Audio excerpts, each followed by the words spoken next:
Yang kedua, kalau sudah ketemu yang alami-alami, rumus kedua untuk hidup versinya Diogenes adalah dengan pengendalian diri. Jadi mengendalikan diri dari kesenangan duniawi. Apa sih kesenangan duniawi itu? Yang hanya menuruti nafsu, kemewahan, di situ termasuk jabatan, kekayaan, reputasi. Jabatan, kekayaan, reputasi itu mungkin kelihatan baik, tapi katanya Diogenes, semua itu adalah ornamen dari perbuatan jahat. Perbuatan jahat apapun pasti ada hubungannya dengan, kalau enggak jabatan, ya kekayaan, kalau enggak ya reputasi. Kamu boleh sebut kejahatan apapun. Jadi kesenangan duniawi, jabatan, kekayaan, reputasi. Di Jogja kemarin misalnya ada Klitih itu anak SMP ABG yang tidak jelas tiba-tiba baca orang terus lari. Setelah diinterogasi ternyata ya iseng aja untuk kepentingan gengnya, biar dia levelnya naik di gengnya. Itu kan reputasi. Cah cilik sudah ngerti reputasi. Jabatan apalagi. Hari ini orang se-Indonesia maki-maki orang yang beda pandangan dengan dirinya, ya, ternyata ya bersenggolan dengan makhluk yang namanya jabatan. Termasuk kekayaan. Kemarin ribut urusan kardus dan kawan-kawan itu kan urusan kekayaan. Kejahatan apapun ternyata ornamennya yang menghiasinya jabatan, kekayaan, reputasi. Maka yang ingin hidup alami dan lurus dan benar, jauhi saja itu. Hidupmu akan lebih nyaman. Kamu kan mimpinya selalu kaya, tapi kalau Diogenes kebalikannya, jangan mimpi jadi orang kaya, malah repot. Ya kan? Semakin banyak yang kamu miliki, tanggung jawab dan kewajiban yang harus kamu lakukan jadi tambah banyak. Malah repot. Tadi Diogenes punya cangkir satu aja malah bikin repot. Apalagi kamu yang punya rumah banyak, punya mobil banyak, punya kendaraan, punya baju sak lemari, alangkah repotnya. Saya tidak tahu, kalian aja yang belum kerja coba dicek di lemarimu ada berapa pasang baju. Kamu tiap hari belanja baju, bajunya gonta-ganti terus, meskipun yang dipakai cuma itu-itu. Padahal baju itu mungkin harusnya kamu punya 3 aja kan cukup. Yang satu dipakai, kemudian yang satu dicuci, yang satu ditaruh di lemari. Nanti setelah yang dipakai dicuci, yang dicuci ditaruh di lemari, yang ditaruh di lemari sekarang dipakai.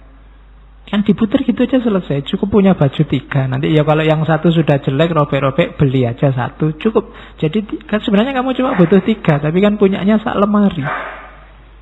Demi apa? Jabatan, kekayaan, reputasi.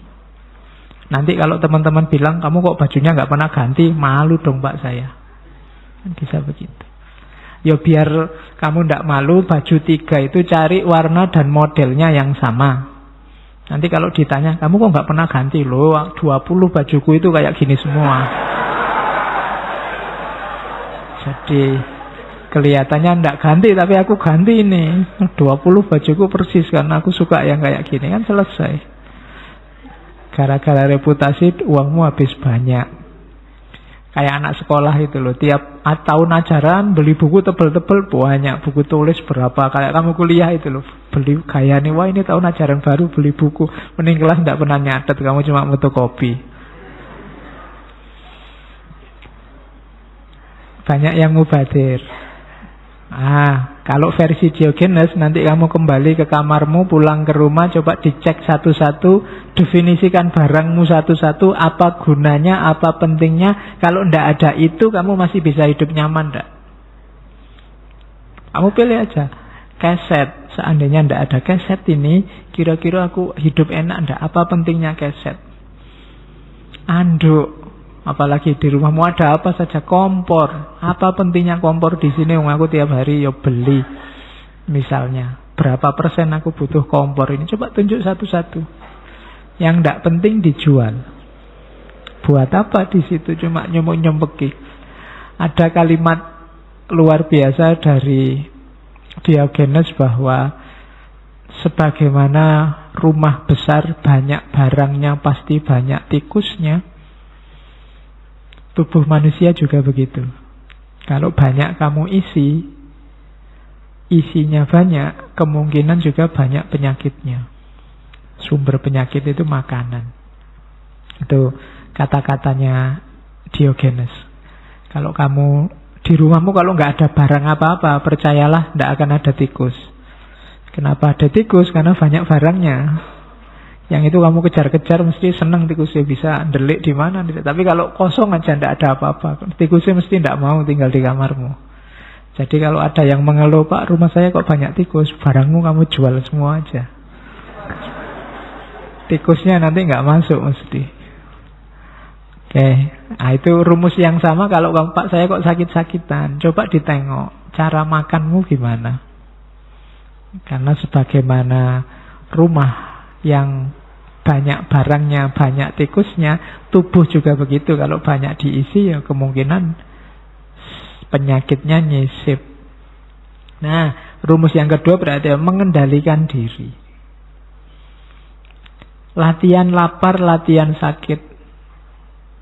Karena ini berguna untuk moral manusia. Orang yang tidak pernah lapar, tidak pernah sakit, kecenderungannya akan sombong, merasa penting, merasa besar. Dan penyakit paling akut dalam dunia moral itu sombong. Makanya Allah tidak akan memasukkan surga orang yang ada kesombongan sekecil apapun dalam dirinya. Maka jangan mengeluh kalau kamu ada kesulitan apapun, ada kesumpekan apapun, sekali dua kali sakit. Sangat manusiawi, menunjukkan bahwa kamu itu lemah. Kesadaran ini penting dibandingkan kamu yang tidak pernah sakit sama sekali. Mungkin ada yang kamu, saya itu Pak sakit itu sudah tidak, saya bisa ngatur diri saya sendiri, kapan sakit, kapan tidak. Kalau saya tidak mau sakit, ya tidak sakit. Itu malah mengkhawatir kalau mentalmu begitu.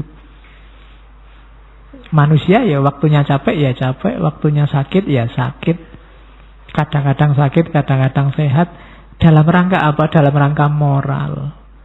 Biar kamu sadar kelemahanmu. Oke, itu namanya pengendalian diri. Dan kebahagiaan yang sejati, katanya Diogenes, dalam mengendalikan diri ini. Makanya tadi kita berambisi untuk tidak punya ambisi. Lakukan apa saja tapi tidak harus matok-matok target, biar kamu tidak kecewa. Kenapa kamu ngaji? Yo, ngaji aja Pak. Paham tidak? Tidak tahu. Dapat apa kamu ngaji? Tidak tahu juga. Dan kok masih ngaji terus? Ya tidak apa-apa, saya tidak target apa-apa kok. Tapi kalau sejak semula kamu target, pokoknya saya ngaji, kira-kira dapat 5 sesi, itu saya harus menghasilkan 2 tulisan atau 4 tulisan. Kalau kamu target gitu, hasilnya mesti kecewa nanti.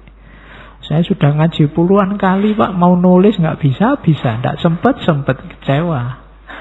Kenapa kamu tadi matok ambisi di depan? Saya mau kuliah Pak, S2 Pak, 1,5 tahun saya target lulus. Ya ndak apa-apa, ambisimu.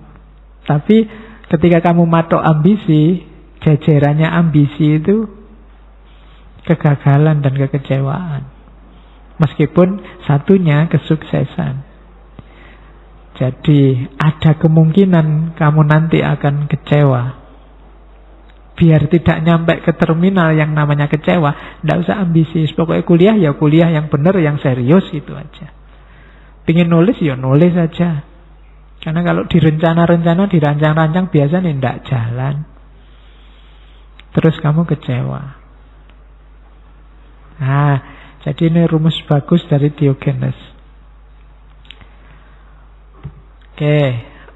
Nah, Untuk bentuk konkret pengendalian dirinya apa? Semangat hidup yang asketis. Namanya, kalau bahasa Jawa namanya tirakat. Kalau agama namanya puasa. Puasa tidak cuma puasa makanan. Puasa itu tidak mengambil, tidak melakukan apa yang kamu sukai, padahal kamu mampu untuk mengambil, untuk melakukannya demi tujuan jangka panjang. Itu puasa, itu tirakat. Kalau ada orang kok melekan tahajud misalnya malam hari sekian puluh, sekian ratus rakaat, itu bukan berarti dia tidak bisa tidur. Bisa tidur, tapi dia milih tahajud. Itu namanya tirakat. Kalau Ramadan itu kan kamu tirakat, kamu puasa. Bukan berarti kamu tidak punya uang untuk beli makan. Punya, tapi kamu milih puasa, milih tidak makan. Itu namanya tirakat.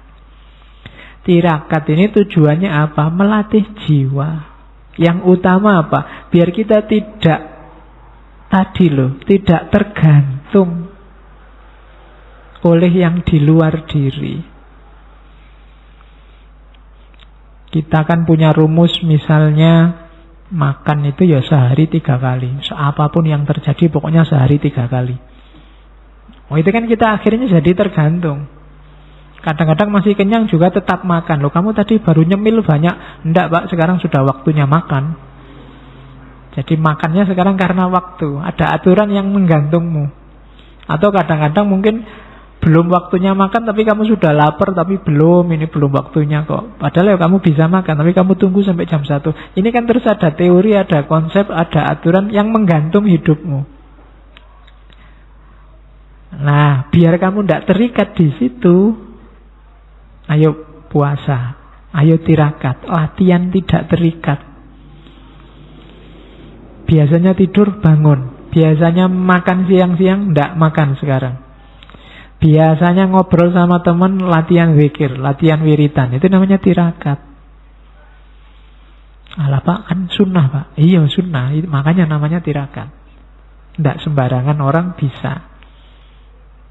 Jadi hidup semacam ini namanya hidup asketis. Tujuannya apa? Tidak jatuh cinta sama dunia, tidak terikat oleh dunia. Kita kan banyak mewajib-wajibkan yang tidak wajib. Saya itu cakepnya kayak rambutnya panjang segini loh Pak. Jadi tiap hari kamu ngitungi rambutmu biar panjangnya pas segitu. Itu kan yang tidak harusnya kamu atur, jadi kamu atur. Kamu repot sendiri, sumpek sendiri. Saya itu Pak cakepnya kalau pakai jaket model kayak gini nih. Akhirnya kemana-mana kamu pakai jaket. Sumuknya kayak apa, kamu pakai jaket ben kelihatan cakep. Nah, itu namanya terikat. Kalau ndak ini ndak Pak. Kalau nggak aliran itu saya ndak. Kalau nggak itu ndak. Sumber dari semua problem, banyak problem hari ini itu keterikatan-keterikatan kita. Dalam hidup kita sering kadang-kadang mengikatkan diri dalam hal yang seharusnya kita nggak terikat di situ. Hanya nuruti emosi, ambisi. Yo, tiba-tiba saja kok aku masuk grupnya pro Jokowi apa anti Jokowi ya. Hubungannya apa aku sama Jokowi? Tapi kok tiba-tiba aku ada di situ, kamu sendiri mengikatkan dirimu di situ. Jadi latihan hidup asketis itu latihan membebaskan diri. Kalau zaman dulu itu orang terus ke hutan, bertapa. Kalau dalam Islam namanya uzlah. Itu melatih diri, melatih jiwa. Biar apa? Biar tidak banyak terikat oleh dunia. Itu yang dilakukan oleh Diogenes. Cuma Diogenes tidak lari ke hutan, di tengah kota, tapi hidup di dalam tong, di dalam timba besar. Tidur di situ. Terus kalau ada orang lewat bawa makanan, dia minta. Hidupnya dikelilingi anjing-anjing dan seterusnya. Oke, katanya Diogenes, he has the most, who is most content with the least. Orang yang punya paling banyak, orang paling kaya adalah orang yang nyaman dengan kepemilikan yang paling sedikit. Kamu tidak punya apa-apa kok merasa nyaman, berarti kamu paling kaya. Dibandingkan yang punya segalanya masih merasa kurang. Gampang-gampangannya ngono. Jadi, kalau kamu ingin jadi orang kaya, ndak usah merancang besok ingin ngelamar kerja di mana. Latihlah mentalmu untuk bisa menerima yang sedikit. Bersyukur dengan minimal yang kamu miliki hari ini. Saat ini juga kamu jadi orang kaya. Ndak usah nunggu besok. Kesuwen. Kamu ngerancang-ngerancang ngelamar kemana-mana, nanti ndak diterima, terus nangis, stres, sumpek. Kalau sekedar ingin kaya tujuanmu. Kaya itu kan tidak urusan kuantitas sebenarnya. Urusan orang merasa cukup dan merasa lebih. Maka katanya Diogenes, rumusnya makanya jangan keluar tapi ke dalam. Terimalah apapun kondisimu hari ini, maka kamu jadi orang kaya, sudah selesai. Oke, itu tambahan rumus yang lain. Ada quote-quote-nya. It is the privilege of God to want nothing and of God-like man to want little. Jadi keistimewaan Tuhan, itu Tuhan tidak butuh apa-apa. Karena Tuhan yang menciptakan segalanya. Yang membuat Tuhan istimewa kan itu. Lam yalid wa lam yulad. Enggak terikat sama sekali oleh dunia. Tuhan tidak butuh apa-apa. Dan keistimewaan para God-like men, manusia yang seperti Tuhan, para wali adalah one little, butuhnya sedikit saja. Itu yang membuat mereka istimewa. Ada sindirannya, wong dia orang sinis, nek ngomong kan ceplas-ceplos. In a rich man's house there is no place to spit but his face. Di rumahnya orang kaya tidak ada tempat untuk meludah kecuali wajahnya. Ya, itu ya kamu rumuskan sendiri ya tafsirnya. Jadi orang kaya itu kan rumahnya bagus, barang-barangnya semua bagus. Mulai dari taman sampai dapur belakang itu kan kinclong semua. Jadi tidak ada tempat untuk meludah. Satu-satunya tempat meludah adalah wajahnya. Itu kalimatnya nyelekit untuk mengkritik kekayaan. Maka jangan jadi orang kaya. Nanti kamu membuat dirimu jadi wajahmu layak untuk diludahi orang. Oke, itu sinisnya si Diogenes pada orang kaya. Cuma dia tidak cuma ngeritik, karena hidupnya sendiri memang hidup yang swasembada. Hidup yang cukup dengan dirinya sendiri. Kalau dia tidak hidup semacam itu, dia ngomong kayak gini, tidak ada orang percaya. Cuma karena dia hidupnya juga semacam itu, ketika dia ngomong semacam ini, ya orang percaya saja. Itu bedanya sama kita. Kalau kamu yang ngomong, wong duitmu akeh, kamu tiap hari berlebih-lebihan di macam-macam, kamu ngomong kayak gini, tidak ada tempat meludah di rumah orang kaya kecuali wajahnya. Ya, berarti wajahmu juga gitu. Orang ngomongnya bisa begitu. Jadi ini rumus dari Diogenes. Terus gelarnya adalah, tadi saya sudah singgung di depan, si anjing. Ya kalau dia orang Jawa mungkin panggilannya jadinya Su.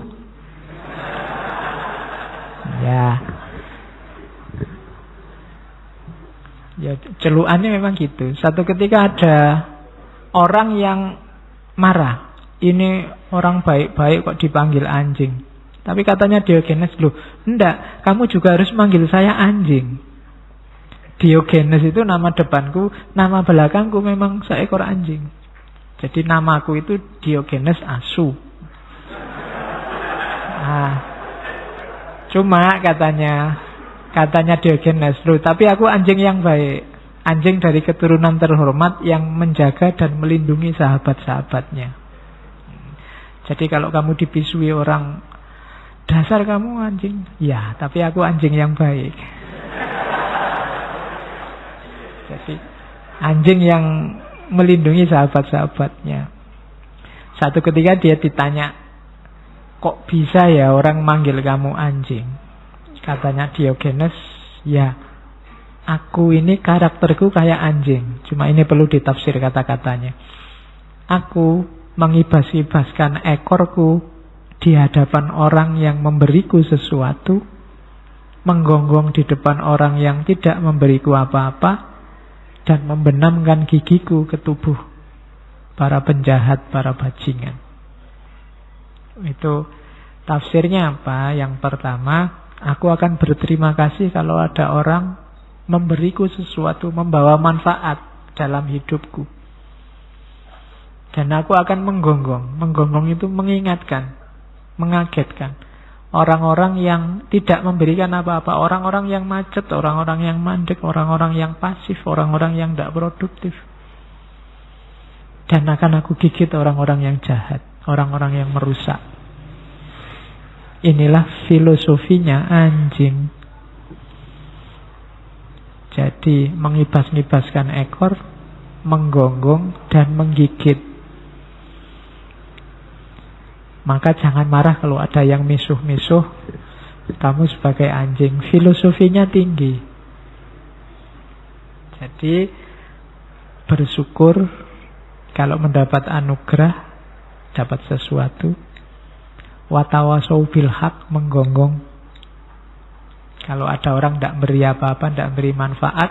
Dan yang terakhir, kalau ada orang jahat ya digigit.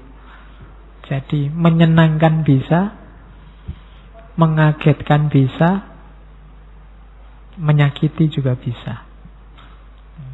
Jadi kita perlu kualifikasi seekor anjing dalam hidup ini. Versinya Diogenes. Satu ketika dia ngomong juga, kalau anjing lain yang digigit musuh-musuh mereka, tetapi aku menggigit sahabat-sahabatku untuk menyelamatkan mereka. Jadi untuk mengingatkan.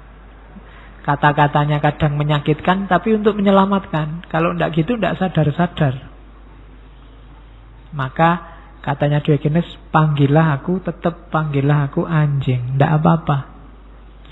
Satu ketika ada orang-orang kaya yang nggoda Diogenes. Ya manggilnya anjing, anjing, ini makanan gitu.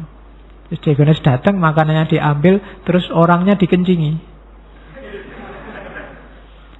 Orangnya marah-marah, kamu kok malah ngencingi aku? Loh aku kan anjing. Jadi dikencingi kan biasa aja, anjing kan memang suka kencing. Jadi terus itu gayanya Diogenes memang begitu. Makanya dia dipanggil si anjing. Yang jadi cikal bakal aliran namanya sinisisme. Nah, ini juga kritiknya Diogenes pada masyarakat, pada orang-orang pinter, termasuk gurunya. Katanya Diogenes, menjadi orang baik itu tidak bisa hanya paham tentang kebaikan atau ngomong tentang kebaikan. Orang baik itu adalah orang yang mempraktekkan kebaikan yang dipahami dan diomongkannya. Tokoh-tokoh yang dilihat oleh Diogenes itu hampir semua cuma menang ngomong. Khususnya yang dikritik ini orang-orang sofis. Orang sofis ini dulu kita sudah bahas tentang sofisme. Orang-orang pinter cuma bayaran. Para filosof, orang-orang yang ngerti filsafat, hanya saja filsafatnya dipakai untuk mencari keuntungan untuk dirinya sendiri. Jadi maju tak gentar membela yang bayar. Itu kaum sofis. Siapa yang ngundang berani bayar berapa, ingin kebenaran versi apa, akan dikasih. Nah itu sofis. Yang itu dikritik hebat, baik oleh Sokrates apalagi oleh Diogenes. Wong gurunya saja yang tidak mempraktekkan yang diomongkan dikritik oleh Diogenes. Aristippus. Katanya Diogenes, loh, orang baik itu bukan orang yang menceramahkan kebaikan, tapi orang yang menjalani kebaikan. Meskipun masyarakat hari ini sering tertipu.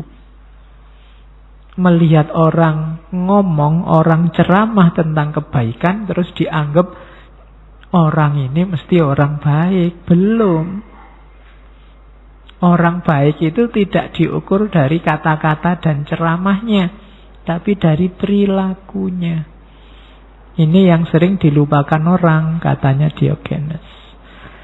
Maka, katanya Diogenes, setahu saya manusia itu terlalu banyak omong, terlalu banyak mengumbar kata-kata tanpa mempraktekkannya. Kita menampilkan diri sebagai para penjaga moral yang hanya bisa mengajarkan hal-hal yang baik dan buruk tanpa mempraktekkannya dalam hidup. Jadi prioritaskan perilaku moral di atas teori moral. Jangan cuma ceramah, jangan cuma menasehati, tapi juga jalankanlah.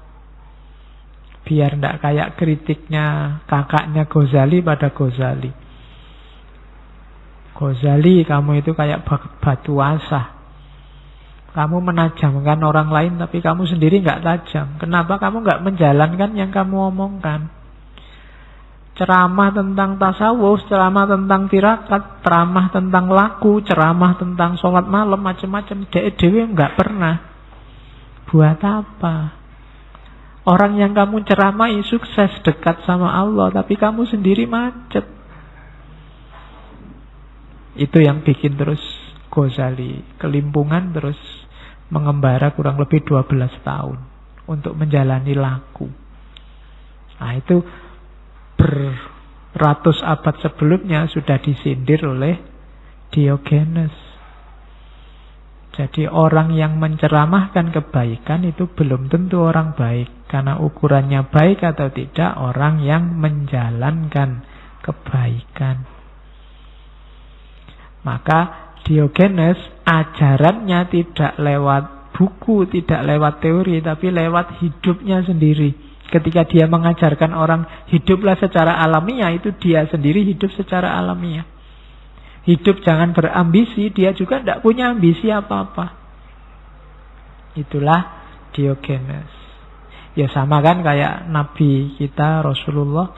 Itu kalau ditanya akhlaknya seperti apa? Seperti Quran yang berjalan. Tidak usah capek-capek nyari tafsirnya. Gimana jadi muslim yang berakhlak? Sudahlah, tiru saja kehidupan Nabi.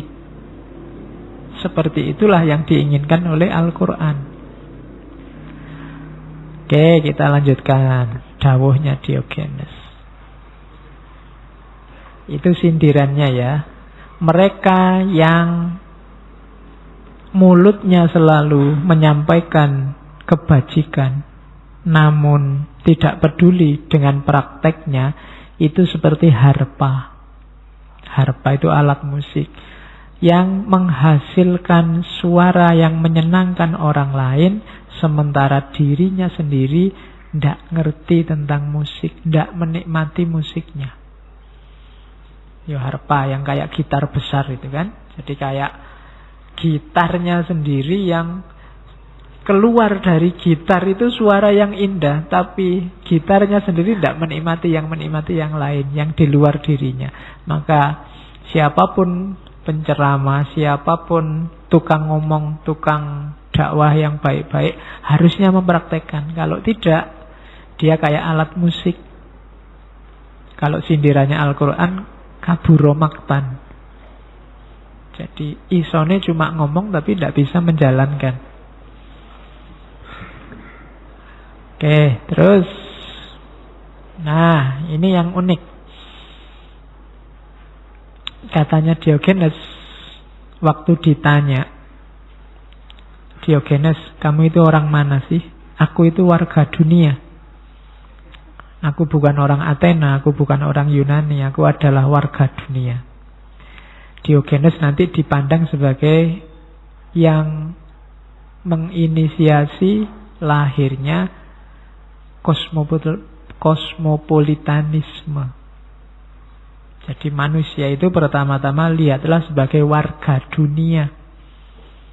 Levelnya sama, sederajat, semuanya mulia. Tidak ada manusia yang tidak mulia, termasuk manusia yang kamu benci.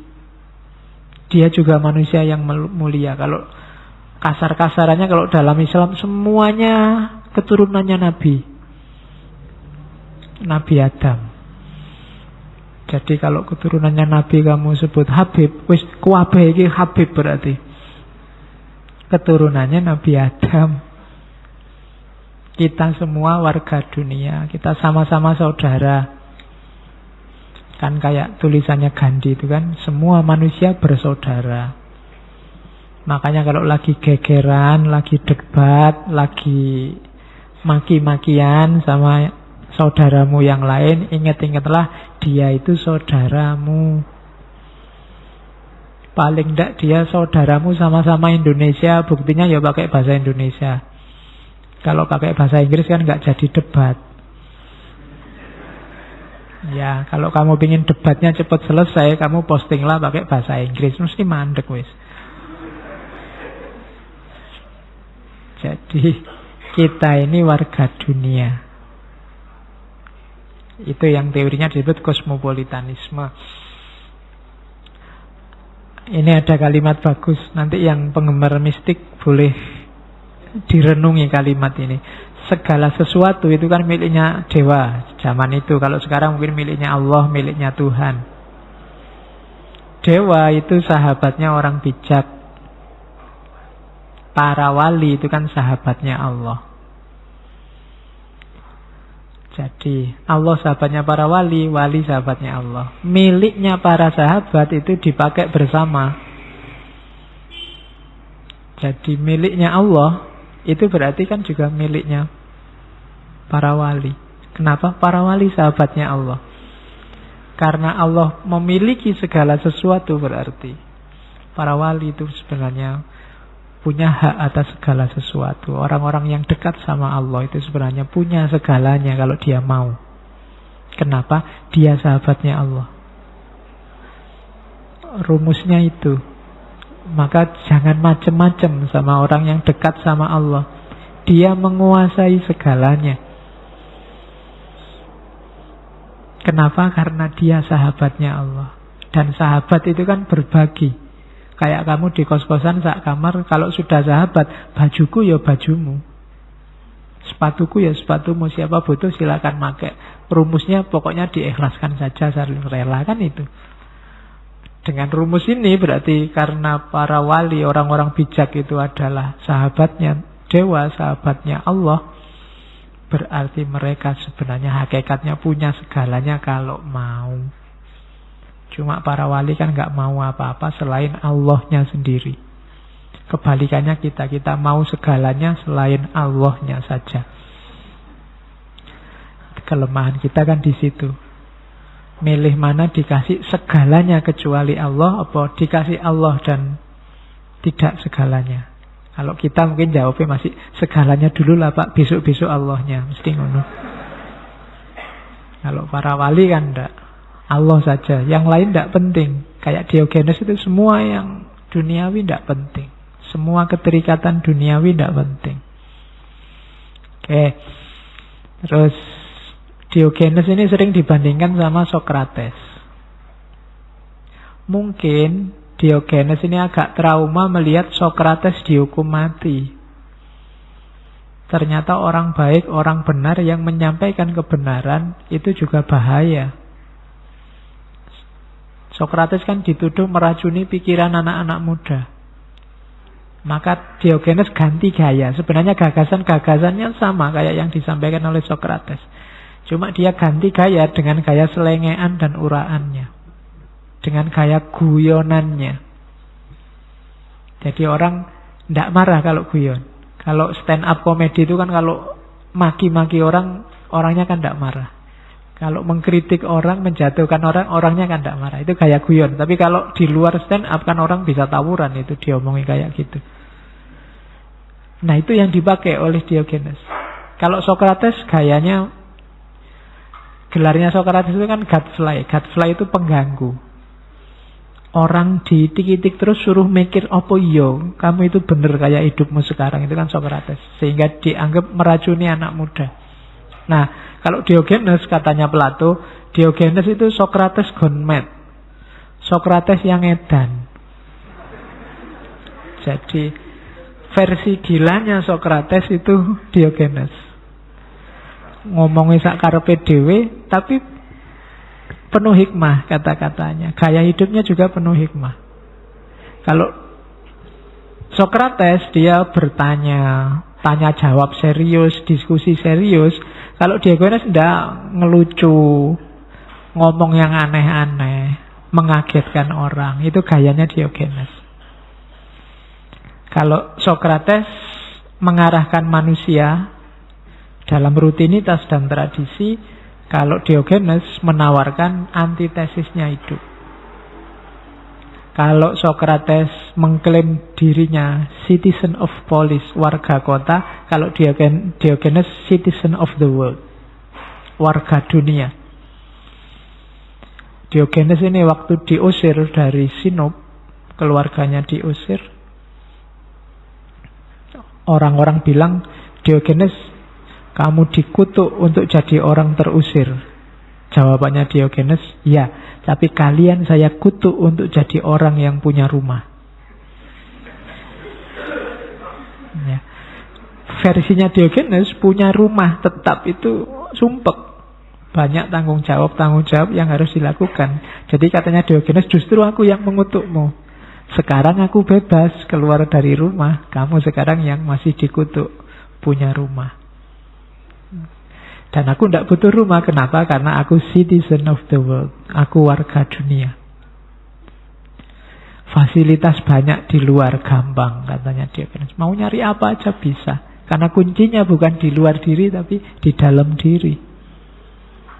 Nah, itu gaya hidup Diogenes. Kalau kamu berani, silahkan diikuti. Kalau berani.